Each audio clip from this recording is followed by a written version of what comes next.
All right, sports fans, how's everybody out there doing? William Martin coming at you one more time here on YouTube with another edition of the 300 Pounds of Sports Knowledge Podcast. Being a head coach in the National Football League means that you are one of the best at your profession. And I say that because only 32 people at a time can say that they are a head coach in the NFL. However, as prestigious as a head coaching position is in the NFL, the Cleveland Browns are having trouble filling their current head coaching vacancy after they fired Kevin Stefanski 3 weeks ago. And as the Browns have been looking for a new head coach, they've been turned down by multiple people while other teams are out there filling their respective head coaching vacancies. Now, reports surfaced last week that the Browns organization, it's all about giving prospective coaching candidates what amounts to be a take-home test for them to do, which includes multiple essays for them to complete and a cognitive test. Listen, these are grown men in the National Football League that we're dealing with, okay? We're not talking about a bunch of high school students who need to write an essay in order to try to get a college scholarship. You need to cut the crap out and, get real and be hands on when it comes to going out there and finding yourself a new head coach if you're the Browns. And with their desire, okay, to have this remedial process, if you will, to hire the next head coach, the Browns are getting turned down more than a guy who's looking for a date at the free clinic, and they deserve it. All right. Browns team owner Jimmy Haslam has found a way to do the impossible in Cleveland, which is to make Randy Lerner, the guy that he bought the team from, look like he knew what he was doing. Instead of making the Browns better on Sunday, Haslam is more concerned with taking the beloved team out of Cleveland to the suburbs just so he can have himself an indoor stadium to hold non-football events at that nobody is going to care about at the end of the day. You think about the questionable moves, if you want to call them that, for the Browns under their current general manager, Andrew Berry.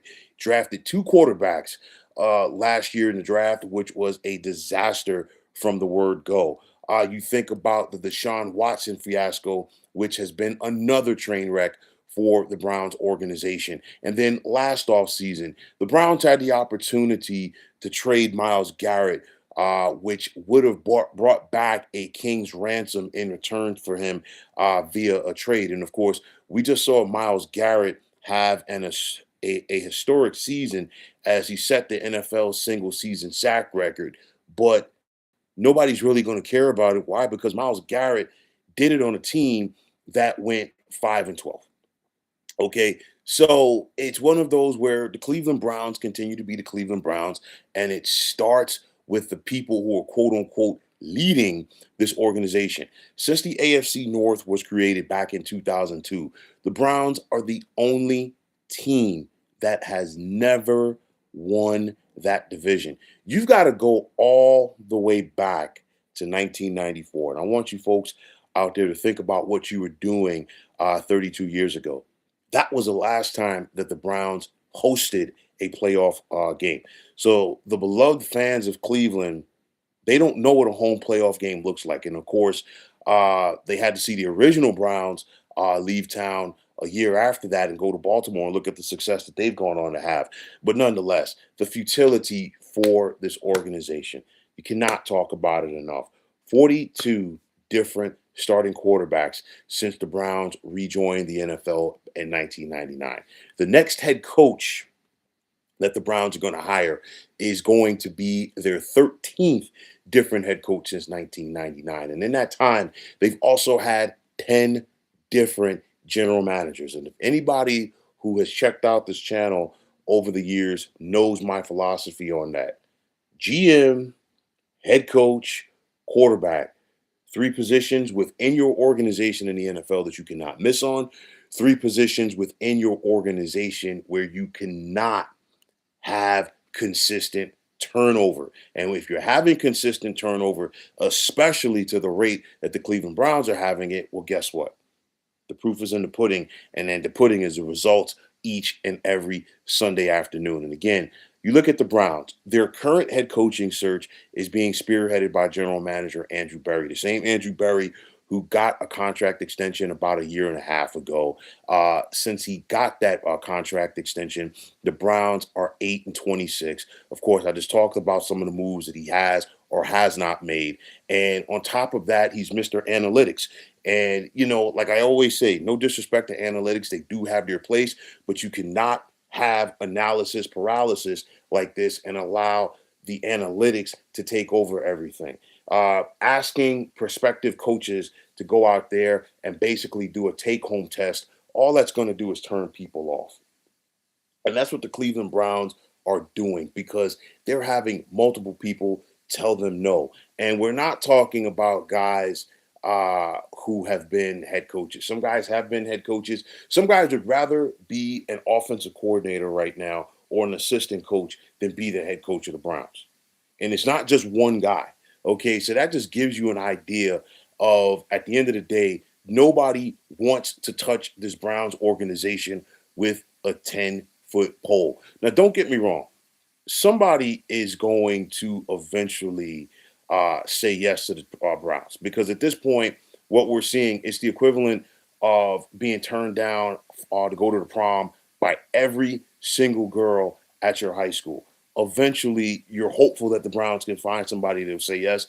Somebody will say yes, but if you keep having to audible and pivot to find your next head coach because so many people are telling you no, guess what? It's a recipe for disaster. The Browns are already a disaster. Don't get me wrong. But nonetheless, it's only going to add to it. Chan Man, what's going on? You're saying the NFL is just trying to keep up with the times and make their interview process just as frustrating as the ones for us regular folks. Listen, you're 100% right. Okay. And you would think in that room of all of those billionaires that own those teams, all of those quote unquote college graduates with master's degrees, this, that, and the third, running these organizations, you would think that at some point common sense would prevail. And if you're continuing to stick to the analytics and the analytics ain't working for you, in this case of the Cleveland Browns, you would definitely want to try something different. I think the only reason that Jimmy Haslam doesn't get enough or more garbage dumped on him for the way that the Browns have been run and continue to be run on his watch is due to the fact that, you know what, Cleveland is not the biggest market out there. Okay, that's number one. Number two, because of the futility that the Browns have had since they returned to the NFL in 1999, it's basically been expected. It's one of those where there's a lot of people who are football fans right now, a lot of people who are Browns fans right now, who don't know that once upon a time, believe it or not, the Cleveland Browns were the gold standard for how an organization should be run in the National Football League. Of course, that was multiple generations ago. Okay. And things just continue to get worse. And it's only gotten worse for the Browns since they returned to the National Football League. But again, what a joke, because you're basically asking prospective head coaches to go and do a take home test. You really want to know why the Browns stink? Just look at this head coaching search, and that will tell you everything that you need to know about this organization from top to bottom. And I always say this, when it comes to winning, it's not just about the team, it's about the organization. And it's very difficult in sports to go out there and win a championship when you have inept ownership and inept leadership in the front office. And the Browns continue to be plagued by this. Part of me thinks that Kevin Stefanski might have some success in Atlanta. Not to say that the Falcons are the best run organization out there, but it's just due to the fact that he is no longer with the Cleveland Browns. I'm just throwing it out there. And it's unfortunate, okay? Because again, I truly do feel that the professional football fans of Northern Ohio deserve better than this. They deserve better leadership. They deserve leadership that's not going to take the Browns away from Cleveland. I know it's in the suburbs, it's right there, this, that, and the third, but don't get me wrong. The Browns deserve to be in Cleveland. And on top of that, the Browns deserve, or the Browns fans rather, deserve to have better leadership at the top of their organization. But again, just when you think it cannot get any worse for the Cleveland Browns, they find a way to go out there and make it worse. This head coaching search is an embarrassment. The Cleveland Browns are an embarrassment, and they will continue to be that way as long as Jimmy Haslam allows Andrew Berry to run this team, and as long as Jimmy Haslam continues to own this team. You'd think so, but like you said, their front office is doing the same thing over and over again and expecting a different result. Legit, the definition of insanity. Absolutely. You look at it, you think about Baker Mayfield. Uh, the Browns wanted to convince us that Baker Mayfield was a wash. Okay, nothing was going to happen there. He bounced around, but he's found a home in Tampa. You think about some other players and coaches that have left Cleveland over the years, and they've gone on to have success. Again, the biggest thing for me, the original Browns, the Baltimore Ravens left town, changed their name, and of course, the rest is history. As the Ravens have become one of the most class organizations going right now in the National Football League. But the Cleveland Browns are going to Cleveland Brown. That's the name of the game, and they will continue to be that way. I think their biggest escape route, if you will, like I said before, is the fact that, hey, nobody expects anything from the Browns, and they also play in a small market. But like I said, Jimmy Haslam and an apt owner, and he hires inept people to run his organization. The proof is in the pudding, and the Browns will continue to stink. But folks, that is going to wrap it up. And as always, I want to take this time out to thank each and every one of you for checking out the 300 Pounds of Sports Knowledge podcast here on YouTube. Chan, man, definitely appreciate you chiming in. Definitely appreciate your commentary. Definitely appreciate your support. And for all you folks that are checking this out, if you like what you heard and saw in this podcast, you know what to do. Just hit that like button as well as subscribing to this channel. It's always appreciated. Also, as we're leading up to Super Bowl number 60, not this Sunday, but the following Sunday in Santa Clara. For all you football fans out there, definitely stay tuned to this channel. Got a lot to talk about for that game, as well as other aspects around the NFL. Also, if you're on the X, formerly known as Twitter, you can check me out anytime at 300 Pounds of Sports. Like I always say, if you give me that follow, I'll do the same in return. And it also goes for Instagram, where you can check me out at 300 Pounds of Sports Knowledge.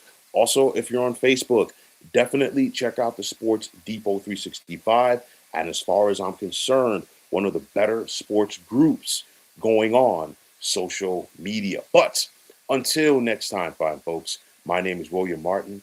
I'm signing off, and I'm saying thanks once again for checking out the 300 Pounds of Sports Knowledge podcast here on YouTube. Be well, everybody.